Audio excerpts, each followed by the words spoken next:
Majelis Pustaka dan Informasi Muhammadiyah Kota Pontianak mempersembahkan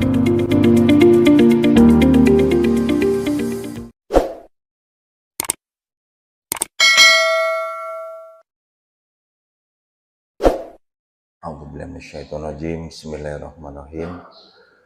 Assalamualaikum warahmatullahi wabarakatuh.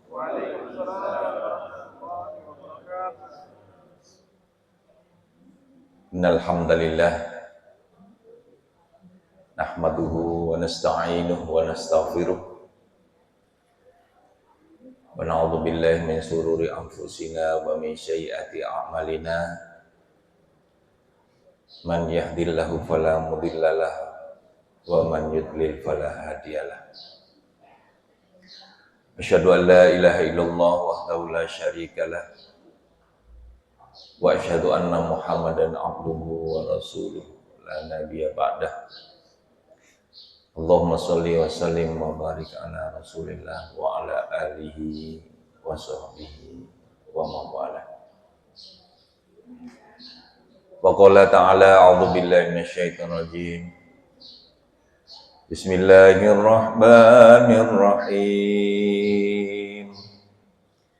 Ya ayyuhalladzina amanu taqullaha wal tanzur nafsum ma qaddamat lighad wattaqullaha innallaha khabirum bima ta'malun. Yang kita semua hormati para pejabat PWM, ada doktor, insya Allah, profesor sebentar lagi, amin, Ihsanuddin, ada Pak Dr. Nilwani, insya Allah, dari PDM, Pak Musa, dan jajaran seluruhnya, BCM, Pak Dr. Fatul Khair, ya. Rektor Stikes ya, Poltekkes Warek Kega. Ya, beliau ini juga tokoh Pontianak Utara, karena orang tua beliau juga tokoh juga disegani di Pontianak Utara ini. Bapak Ibu hadirin yang tidak bisa kami sebutkan satu persatu, ya, yang dirahmati Allah Subhanahu wa Ta'ala. Segala puji hanyalah milik Allah, Tuhan seluruh sekalian alam. Salawat dan salam atas Rasulnya baginda Nabiullah Muhammad sallallahu alaihi wasallam. Bersyukur kita kepada Allah pagi hari ini dalam keadaan sehat walafiat. Bersyukur kita kepada Allah pagi hari ini kita bisa menghadiri majelis ilmu pengajian pimpinan Muhammadiyah yang diprakarsai oleh BCM Pontianak Utara. Bersyukur kita kepada Allah Subhanahu wa Ta'ala, hati kita dapat digerakkan untuk menuju kebaikan demi kebaikan, dan insya Allah pagi hari ini kita mendapatkan kebaikan yang banyak, terutama tuan rumahnya juga ahli kebaikan, Fatul Khair.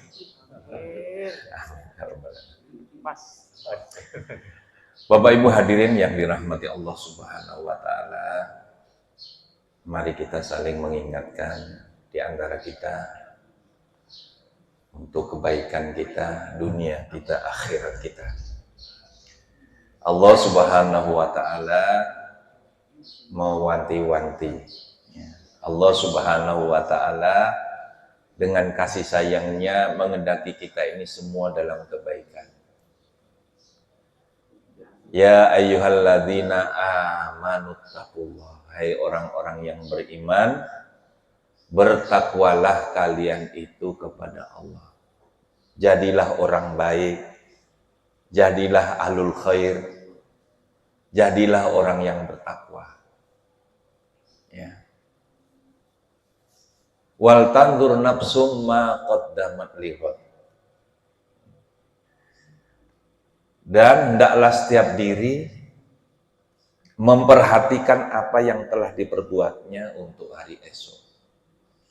Jadi sudahlah kita ini diingatkan, diwanti-wanti untuk kebaikan, ketakwaan, dan kita juga mengevaluasi, memproyeksi, ya, agar rekam jejak kita ini semuanya memiliki perspektif kebaikan ke depan.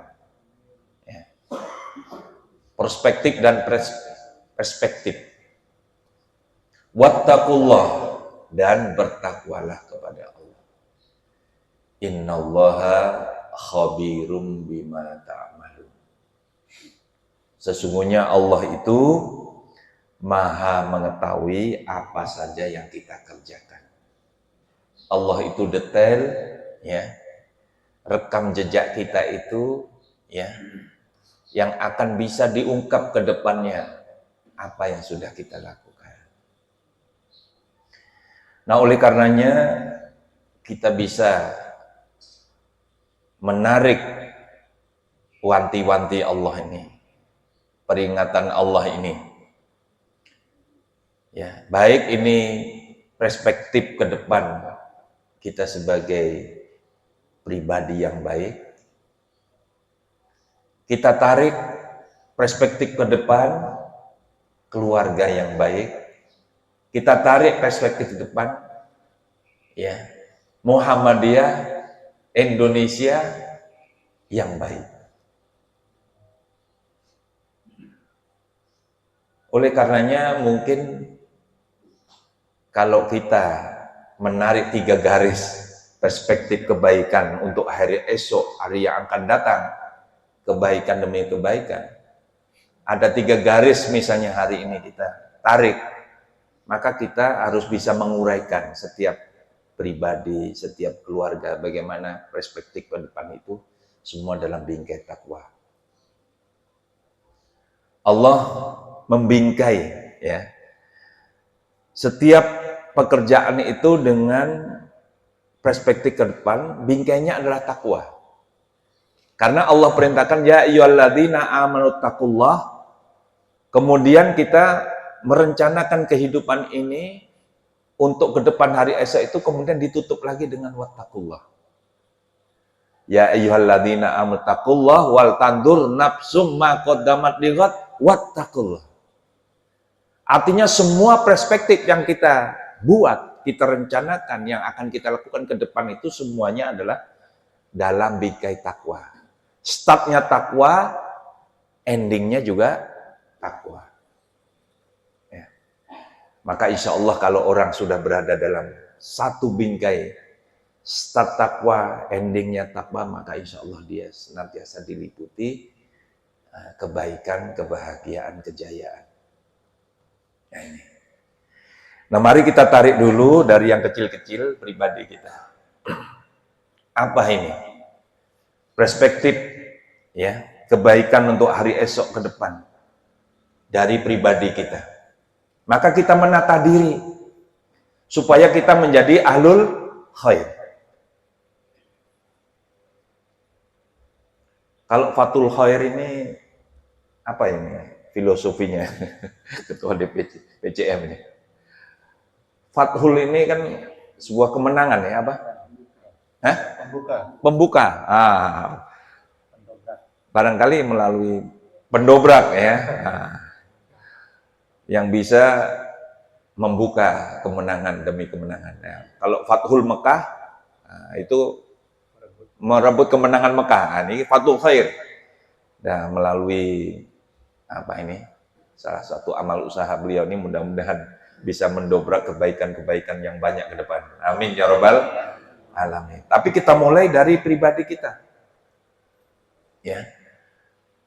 Kenapa khotbah-khotbah itu, ya, yang menjadi rukun, ya, harus ada takwa? Karena memang semua harus diingatkan. Pribadi kita diingatkan. Ya, personality kita ini memang tidak ada lain warnanya adalah takwa. Nah, kalau Allah itu memberikan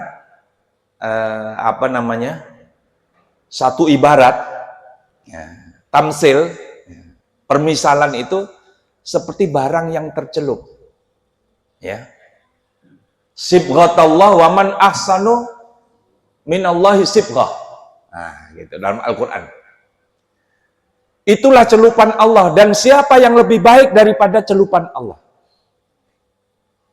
Artinya kalau celupan ini adalah merupakan sosok pribadi kita yang tercelup dengan takwa, yang tercelup dengan kebaikan, maka kita perhatikan diri kita ini semuanya bingkainya, celupannya adalah takwa. Apapun yang kita bicarakan, yang kita omongkan, yang kita kerjakan, itu semuanya perspektifnya adalah takwa.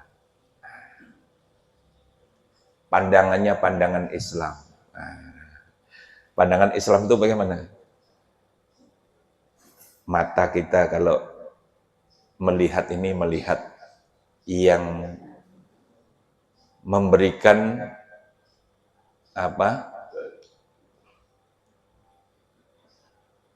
pahala kebaikan. Pandangan kita ini bisa menambah ilmu dengan membaca, ya, dengan melihat fenomena alam. Nah, begitu. Tapi bukan pandangan maksiat, kebalikannya. Kalau pandangan maksiat ini, laki-laki melihat perempuan yang bukan haknya, gitu kan. Karena ada yang memandang perempuan itu yang haknya, boleh. Bahkan berlama-lama itu berpahala. Ya Pak Amir ya? Ada. Tapi ada yang haram. Nah, pandangannya bukan pandangan yang haram. Pandangan yang memberikan pahala. Nah, memandang istrinya, istri memandang suaminya. Ya. Inilah celupan Allah. Jadi diri kita ini semua pandangannya, kemudian kalimat-kalimatnya adalah kalimat-kalimat terbaik yang bisa kita ungkapkan. Apalagi perbuatannya, ya. Perbuatannya. Nah, kesempatan-kesempatan kita untuk bisa berbuat kebaikan. Nah, ini ada kesempatan ini, berbuat kebaikan nih. Yang lewat ini. Pengumuman, pengajian. Kalau orang yang berat hati, yang celupannya bukan sibghatullah.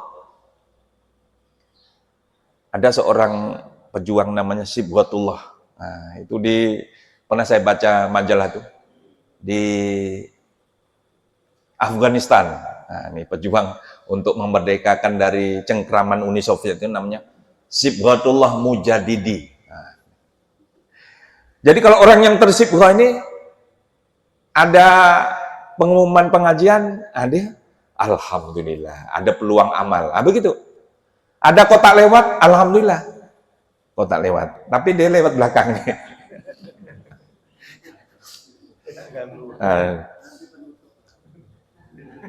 Ada peletakan batu pertama, alhamdulillah, ya. Bukan berat di hati, ya. Meskipun awalnya itu bisa kita didik diri kita melalui terpaksa. Ada lubang kecil. Lubangnya kecil. Boleh dibesarkan. Itu kalau orang dalam celupan Allah ini yang membingkai dirinya semua untuk kebaikan, perspektif ke depan, ya, takwa dan khair, maka itu peluang amal soleh. Ya. Jadi bukan malah mengeluh. Tapi untuk bisa membiasakan diri kita dalam kebaikan ini memang harus dilatih. Kadang-kadang harus dipaksa. Kalau guru saya dulu pakai metode terpaksa. Nah, gitu. Kalian ini harus terpaksa belajar. Nah, memaksakan diri maksudnya. Nah, terpaksa sholat 5 waktu di masjid, yang laki-laki misalnya. Kalau kalian terpaksa belajar, kalian terpaksa bisa. Nah, terpaksa lulus dan terpaksa diterima di perguruan tinggi dan terpaksa sarjana. Nah, gitu. Jadi awalnya terpaksa memaksakan diri. Nah, lembaga juga bisa memaksakan diri untuk membuka pintu kebaikan. Misalnya, kalau setiap amal usaha, ya, guru, dosen, karyawan, ya, dan semua yang terlibat itu di pengajian-pengajian Muhammadiyah ini pakai absen. Nah, Absen nggak usah pakai yang digilir tuh udah kuno, ya. Dan itu bisa dipalsu. Pakai Google Form. Nah, Google Form dengan titik posisi. Ya, sekarang itu ada yang modern. Ya, pakai Google Form, datang jam berapa. Nanti bisa setiap pimpinan amal usaha ini bisa melihat nih, setiap minggu pas ada pengajian, sebulan sekali bisa dilihat track recordnya. Nah, ini berapa yang hadir, berapa persen. Awalnya seperti itu, tapi lama-lama membuka hati, membuka pikiran, kemudian setiap ya kader, ya anggota Muhammadiyah ini semuanya senantiasa berputar terus dalam kebaikan. Nah, gitu. Nah, Bapak Ibu hadirin yang dirahmati Allah Subhanahu wa taala, mari kita mencelupkan diri dalam takwa ini, ya, menjadi sibghatullah, ya. Dan Bapak Ibu sekalian, hal-hal yang kecil misalnya sholat 5 waktu. Ya, sholat 5 waktu. Kita tentu sebagai kader Muhammadiyah memahami bahwa sholat 5 waktu itu adalah satu amalan ibadah yang menjadi indikator semua amal. Kenapa? Karena di akhirat itu yang pertama kali dihisab adalah sholat 5 waktu. Ya. Siapapun yang ingin hidupnya bahagia, yang ingin diliputi kebaikan, di dunia sampai di akhirat adalah kalau dia betul sholat 5 waktunya. Nah, maka kita berkaca nih, mengaca diri sejauh mana sholat 5 waktu kita ini. Ya. Kualitasnya, ya, tentu yang ini yang perlu kita evaluasi. Ya. Karena Rasulullah Shallallahu Alaihi Wasallam, ya, bersabda di dalam, ya, sabda beliau, A'udzubillahi minasyaitonirrajim, Bismillahirrahmanirrahim. Qala Rasulullah Shallallahu Alaihi Wasallam, Inna awwala ma yuhasabu bihil abdu yaumal qiyamah min amalihi sholatu. Bersabda Rasulullah SAW bahwa sesungguhnya yang pertama kali dihisab dari seorang hamba, perbuatan seorang hamba di hari kiamat nanti adalah dari amalnya sholat 5 waktu. Ya, ma yuhasabu bihil abdu yaumal qiyamah min amali sholatu. Fa in sholahat faqad aflaha wa anjah. Kalau sholatnya bagus, maka kata Rasulullah SAW, sungguh dia orang yang baik, orang yang berhasil, orang yang beruntung. Nah, kalau sholatnya baik. Kata Rasulullah, wa in fasadat faqad khaba wa khasir. Dan kalau sholatnya itu jelek atau rusak, sungguh ia telah gagal dan rugi. Nah, ini ada catatannya lagi, Rasulullah katakan. Ya.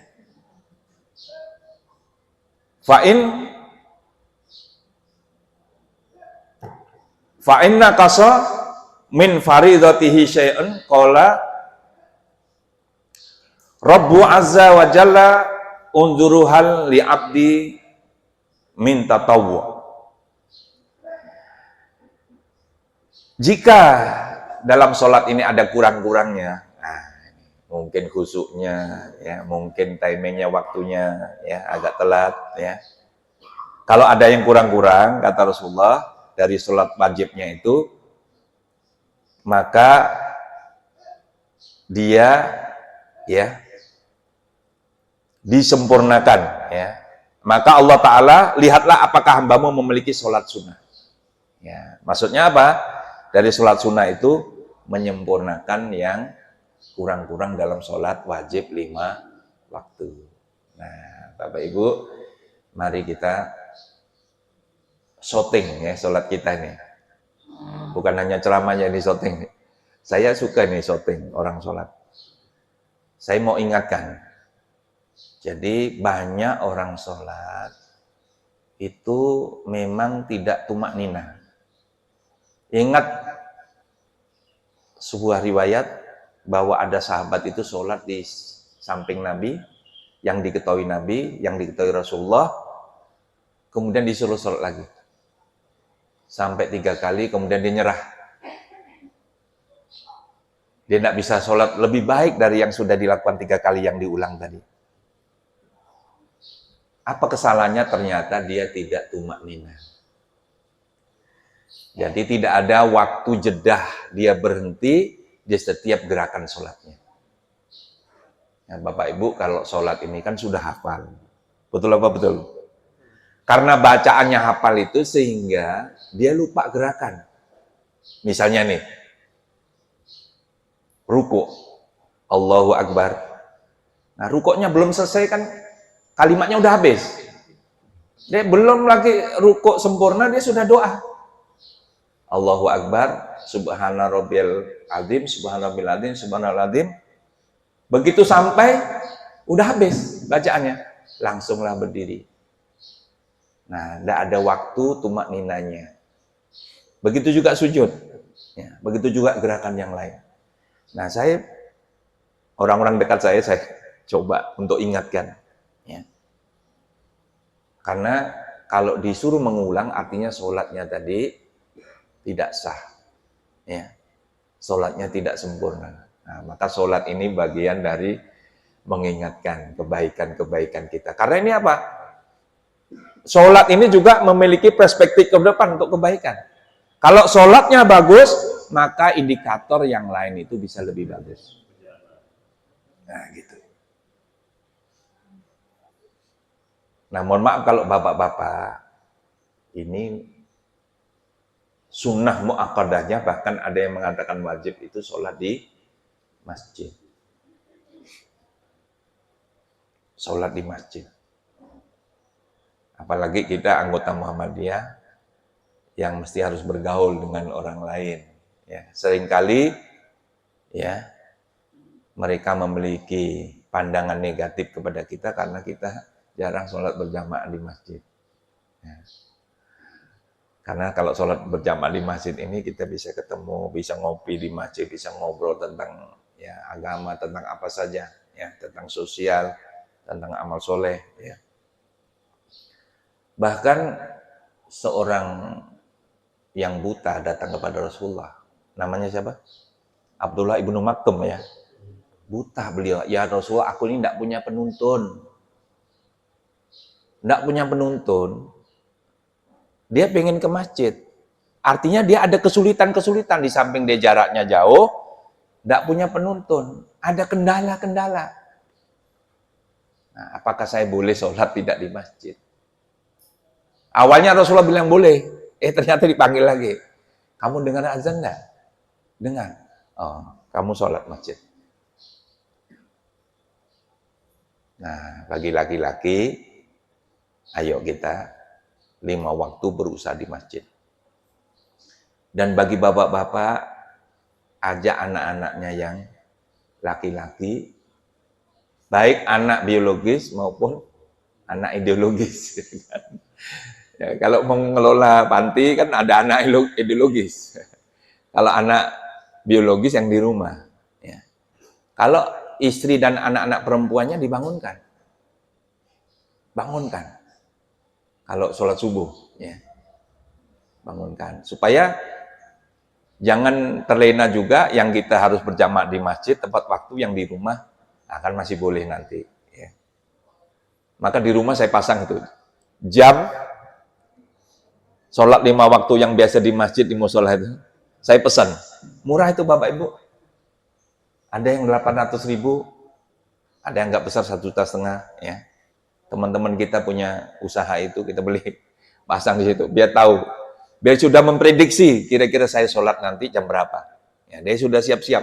Karena ibu-ibu ini kalau udah terlanjur ngadon, udah terlanjur motong bawang, apa kan, kan masih nanti. Nah, tapi kalau bisa memproyeksikan tepat waktu sholat, yang laki-laki ke masjid semua. Jadi ikut mendidik juga. Yang perempuan sholat jamaah, jangan sendiri-sendiri. Yang laki-laki di masjid, kenapa yang perempuan tidak berjamaah di rumah? Ya, kenapa sendiri-sendiri? Bukankah sholat berjamaah itu 27 kali derajat? Nah, kenapa kita biarkan sendiri? Dengan berjamaah itu, insya Allah lebih tumakninah. Ya, dengan berjamaah itu insya Allah lebih baik. Ya, sholatnya. Kalau sendiri pasti cepat-cepat. Ya, nah, begitu. Ini yang pertama. Ya, untuk pribadi, ya, kita sholat 5 waktu dengan baik. Ya. Kalau perempuan, Bu, nah, kalau sholat 5 waktu ini disebut Rasulullah yang pertama. Ya. Seorang perempuan, ya, seorang istri katanya. Siapa yang sholat, menjaga sholat 5 waktu, ya. Kemudian gimana? Puasa Ramadan, ya. Terus taat kepada suami, ya. Di situ nggak disebut tahajud tuh, nggak disebut juga sedekah yang banyak, nggak disebut. Menjaga kehormatan, ya. Maka dia dijamin masuk surga dari pintu yang mana saja yang dia mau. Jadi artinya ada jalan tol. Jalan tol dengan pintu tolnya itu mau lewat mana saja boleh. Yang disebut pertama adalah sholat 5 waktu. Kata Rasulullah Shallallahu Alaihi Wasallam. Tidak dituntut macam-macam. Ya, sholat 5 waktu, puasa Ramadan, taat kepada suami, menjaga kehormatan, masya Allah. Ya. Dan tentu banyak lagi.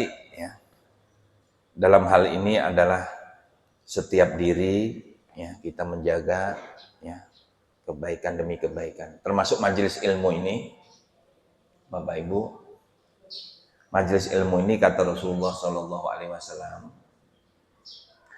orang yang, ya, senantiasa berada dalam majelis ilmu itu kata Rasulullah akan dinaungi malaikat. Ya. Ini dalam rangka menjaga diri. Wa majtama'a qaumun fi baitin min buyutillah, kata Rasulullah, yatluna kitaballah wa yatadarasunahu bainahum illa nazalat alaihimus sakinah wa ghasyiyatuhumur rahmatu wa khaffathumul malaika wa dzakarahumullahu fi man indah. Yang maksudnya, tidaklah suatu kaum yang berkumpul di salah satu rumah Allah, kemudian membaca kitabullah, membaca Al-Quran, dan saling mengajarkan satu dengan lainnya, maka tidaklah mendapatkan apa-apa kecuali akan turun kepada mereka sakinah, ketenangan, akan dinaungi rahmat, dan akan dikelilingi para malaikat, dan Allah akan menyebut-nyebut mereka di sisi makhluk yang dimuliakan di sisinya. Jadi orang yang di majelis ilmu ini, ya, mendapatkan sakinah. Ibu-ibu dapat sakinah enggak nih? Bapak-bapak dapat sakinah enggak nih? Ada orang sakinah karena rokok, ya kan? Kita sakinah karena pengajian. Orang itu merokok tenang. Kemarin Bapak Ibu baru saja, ini takdir Allah, ya. Bukan saya melarang merokok, bukan. Karena Muhammadiyah yang mengharamkan. Kalau bisa berhentilah, ya kan. Ya pelan-pelan kalau belum bisa berhenti. Karena saya dulu merokok. Tapi alhamdulillah sebelum nikah udah bisa berhenti. Dengan jihad yang luar biasa untuk bisa berhenti merokok. Nah, gitu. Mungkin yang sudah pernah merokok sampai ketagihan, ya. Jadi dia pengen berhenti sebenarnya. Dia ketemu pejabat di sini, di Kalbar ini. Dia datang, kau mulut kau gitu-gitu katanya, tak ada berasap, tak ada merokok. Ah, merokok kau. Akhirnya tetaplah dia merokok kan. Nah, badannya pun sepalegak dengan rokoknya itu. Besar badan rokoknya. Belum nggak setengah hari di depan saya itu habis dah rokok 1 bungkus. Ya ampun, qadratullah semalam meninggal. Jadi habis nikahkan anaknya, kemudian dia kecapean, dia tidak pulang ke rumahnya, dia singgah tempat keluarganya yang kebetulan kalau tidak salah kosong, ya ponakannya atau siapa. Kemudian ya lewat tengah malam itu dinyatakan meninggal. Bawa rumah sakit sudah tidak ada. Nah kalau dari sisi ikhtiar, memang rokok ini ada sakinah, ada kebaikannya ya, ketenangan. Tetapi dari sisi ikhtiar untuk bisa memperbanyak ya amal soleh karena kita sehat, itu kita harus meninggalkannya. Nah, gitu. Kalau terlepas dari haram halal tadi ini, ya kalau merokok ini tambah sehat atau tambah sakit? Nah, semua pasti sepakat tambah sakit. Nah, maka kita tinggalkan ya yang bisa. Ya, tapi kalau yang tidak bisa pelan-pelan dikurangin. Buktinya puasa bisa kan? Buktinya puasa bisa. Nah, Allah menghadirkan dalam majelis ilmu sakinah. Apalagi dapat kopi, tambah sakinah lagi kan. Tapi Pak Amit tadi itu dikira teh kan, Pak Amit udah pesan, saya kopi katanya. Kenapa? Karena dia tahu lebih sakinah kalau ada kopi. Nah, saya sama. Ada kopi, saya pilih kopi robusta. Nah, katanya enggak terlalu asam. Jadi kalau asam lambung bisa diantisipasi. Ya. Sakinah, dinaungi rahmat, dikelilingi malaikat, dan Allah banggakan di makhluk-makhluknya yang lain. Allah katakan, ya, Allah akan menyebut-nyebut mereka. Orang yang berada di majelis ilmu disebut-sebut, dibanggakan oleh Allah. Ini makhluk aku namanya Fatul Khair ini. Dia senantiasa hadir di majelis ilmu. Dia orang yang baik. Nah, dibanggakan orang yang berada di majelis. Karena secara pribadi orang yang berada di majelis ilmu ini ilmunya tambah. Ilmu tambah tentu berdampak kepada amalnya yang berubah menjadi lebih baik. Karena ilmu tanpa amal ini bagaikan pohon yang tidak berbuah, ya kan? Nah, insya Allah kita akan ke sana. Ya. Bapak Ibu, yang kedua berikutnya, ya, itu adalah banyak istighfar. Majelis ilmu istighfar. Istighfar ini pertama membuat kita ya diampuni oleh Allah, ya insya Allah sudah pasti Allah ampuni, ya. Yang kedua membuat kita ini menjadi rajin, tidak malas. Ya, menjadi apa? Rajin, tidak malas. Nah, ini sabdanya seperti ini.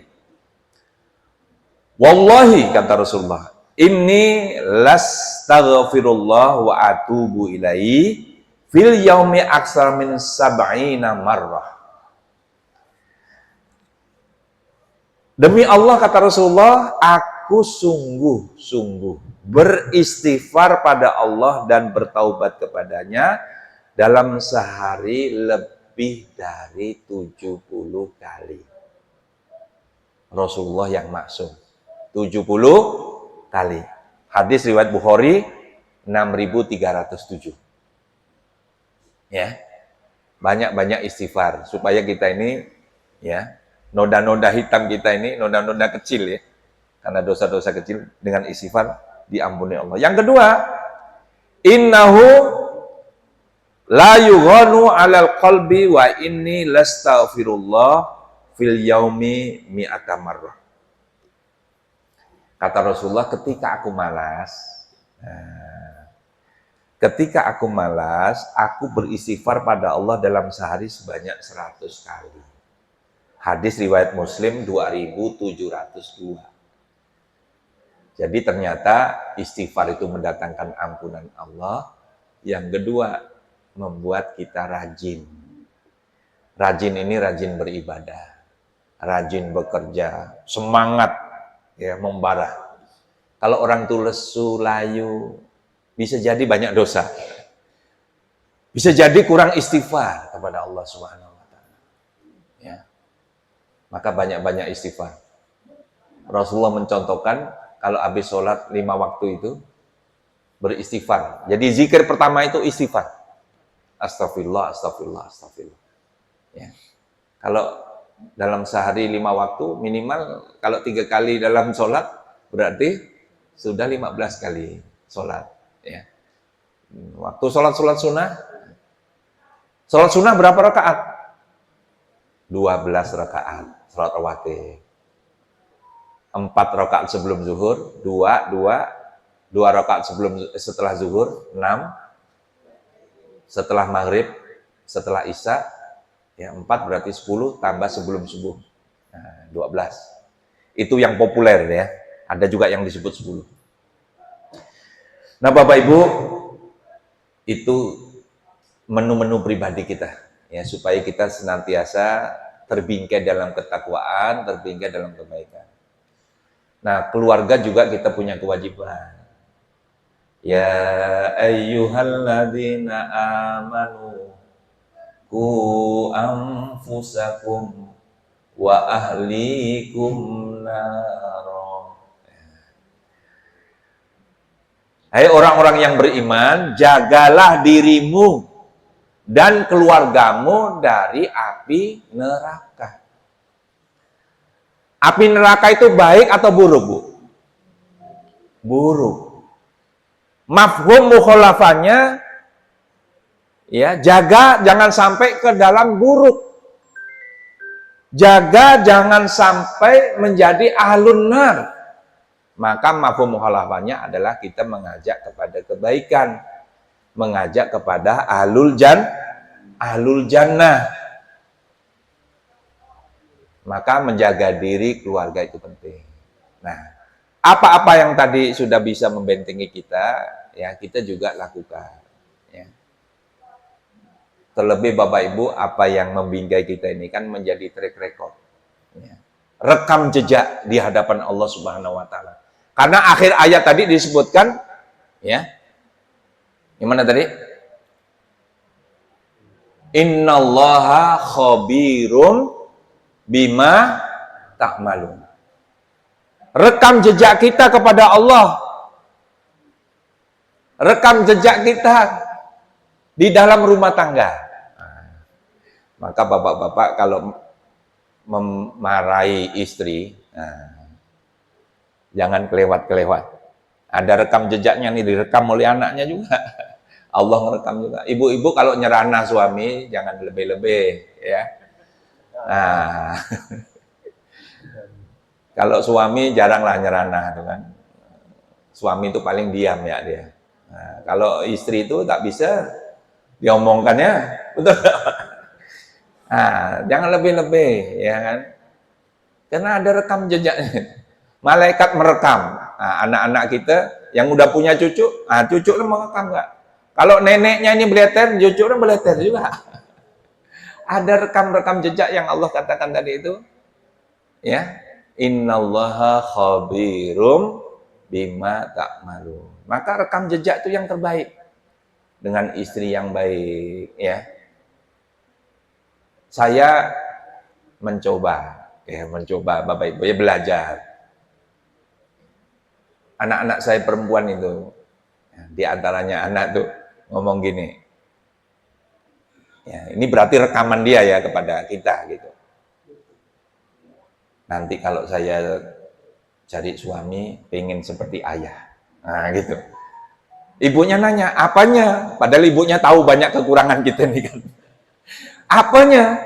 Nah, berarti yang dilihat tuh yang baik. Kenapa ayah itu sayang dengan istrinya? Ayah tuh tidak pernah marah. Yang sering marah, ibunya. Yang sering better kan biasa ibu-ibu kan. Tapi ibu-ibu sini tidak ada. Tidak ada. Tidak ada yang tidak gitu kan. Better semua. Kenapa? Karena yang dilihatnya itu kita tuh bisa mesra dengan istri, biarpun udah tua-tua gitu kan, biarpun udah putih rambutnya, ya. Tapi di depan mereka, nah kita itu selalu berbaik-baik dengan anak-anaknya sayang, ya. Bapak-bapaknya, suaminya dengan duit tak pelit gitu kan. Ngasih nyaman ya, punya suami macam itu, nah, nyaman ya punya istri macam itu. Nah, maka kita memiliki rekam jejak. Begitu juga di kegiatan-kegiatan kita sehari-hari, kita sebagai masyarakat, kita sebagai karyawan, ya kita sebagai pimpinan, ada rekam jejak juga. Nah, rekam jejak ini kata Allah, semuanya detail. Innallaha khabirum bima ini artinya keseluruhan. Yang kecil-kecil, kecuali yang diampuni tadi itu nggak lagi diungkap, ya kan? Yang dihapus sudah. Ya. Mungkin masih ada lah kali amal jeleknya, tapi penghapusnya nampak juga. Jadi yang jelek nampak, tapi sudah dihapus nampak gitu kan. Nah, itu dari sisi keluarga. Dan dalam sisi kita berjamaah, bermuhammadiyah, nah tentu kita merencanakan kebaikan ya dengan perencanaan yang terbaik. Ya, maka ada rapat-rapat kerja. Rajinlah kita hadir juga kalau kita diminta hadir rapat kerja. Nah, kemudian perencanaan yang baik itu adalah kata Allah, wasawirhum fil amr. Faida azamta fatawakal Allah. Kalau kita sudah putuskan, ya kita bertawakal kepada Allah. Nggak ada lagi yang mengatakan, oh itu pendapat saya nggak seperti itu, tapi mengapa diputuskan seperti itu? Nggak boleh. Kita harus bertawakal karena sudah diputuskan. Sebaik-baik keputusan adalah keputusan bersama yang sudah diputuskan. Kalau yang pribadi-pribadi meskipun seolah-olah baik menurut kita, ya itu tidak baik. Karena Allah perintahkan faida azamta fatawakal Allah. Nggak ada lagi individual karena kita sudah berada di dalam jamaah. Kalau sudah diputuskan di sini letakkan batu pertama, ya kita letakkan batu pertama, tapi jangan yang pertama dan terakhir, ya kan? Ya kita sama-sama lah kan berupaya gimana supaya ini selesai, ya sedikit setahap, ya kan? Nah, banyak hal yang kita dalam perencanaan kebaikan secara jama'i, ya dalam amar ma'ruf nahi munkar yang alhamdulillah kita berada di Muhammadiyah ini banyak sekali peluang-peluangnya, ya kita bisa menghidup-hidupkan kebaikan sekaligus menghidup-hidupkan Muhammadiyah. Ya, ini adalah peluang semuanya untuk kebaikan. Dan kebaikan kita dalam berjamaah ini nilainya berlipat ganda. Berlipat ganda di hadapan Allah dan berlipat ganda pula ya impact-nya kepada umat, kepada masyarakat. Kalau kita sendiri-sendiri tidak mampu, tapi kalau kita ramai-ramai, kita dukung ramai-ramai, nah, impact-nya, dampaknya lebih luas, cepat selesai, cepat berdampak, cepat masyarakat yang bisa mendapatkan kebaikannya. Ya, banyak sekali tentu bukan proporsi saya, ya secara detail untuk masalah kebaikan kita membingkai ya takwa dan ya kebaikan dalam kita berjamaah, dalam kita bermuhammadiyah, ya ada porsi yang lain. Saya hanya ngasih kulit-kulitnya saja. Tapi yang jelas ini perintah Allah untuk berjamaah, ya. Ya perintah takwa, ya ayyuhalladzina amanu taqullah. Perintah kita itu bersatu, wa'tasimu bihablillahi jami'a. Perintah kita untuk bersama-sama berjamaah, untuk beramal soleh, wal takum minkum ummatu yad'una ilal khair, ya. Udah jelas sekali, ya. Individu berkumpul berjamaah dan semuanya berada dalam kebaikan. Ya. Yang kecil dari pribadi kita bisa perbuat hari ini melalui ilmu ini kita lakukan, ya. Ke depan insya Allah, ya, akan langkah-langkah besar, ya, akan kita dapatkan, ya. Karena tidak ada langkah besar kecuali dimulai dengan langkah kecil. Setuju? Ya, insya Allah demikian. Kurang lebihnya mohon maaf. Kalau ada kebaikannya kita syukuri, kalau ada kekurangannya mari kita bersabar. Nah, sayang membawa acara tadi belum berpantun. Saya pancing dengan pantun. Nah, burung tekukur di atas dahan. Terbang ke awan, sayapnya lebar. Bersyukur itu sudah menjadi kewajiban. Kalau ada yang kurang-kurang, mari kita bersabar. Aku lu kelihatan. Fastaghfirullahaladzim li wa lakum. Wassalamualaikum warahmatullahi wabarakatuh.